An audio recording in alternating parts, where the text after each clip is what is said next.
So what exactly is a force? I'm sure you've used the word, you've heard it around plenty, maybe as some sort of measure of strength. So I figured it'd be pretty cool to dive into some of the physics details of it. The first person to think about this kind of thing was a guy named Isaac Newton, you may have heard of, but his second law of motion states roughly that a force makes a mass accelerate. We can put this into math.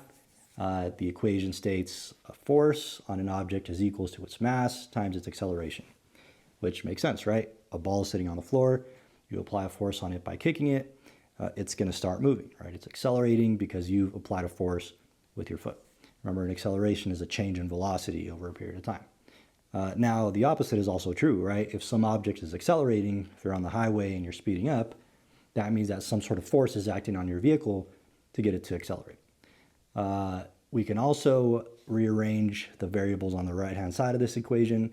We're allowed to do so as long as we follow the rules of algebra. But you can see that a force is also equals to a change in momentum over a period of time.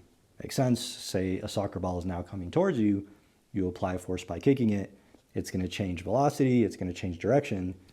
That means its momentum is changing.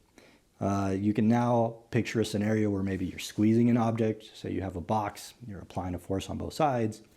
You could say, okay, well, I'm applying force. Why is it not moving? And the answer to that is that the explanations I've just been giving here are a little oversimplified.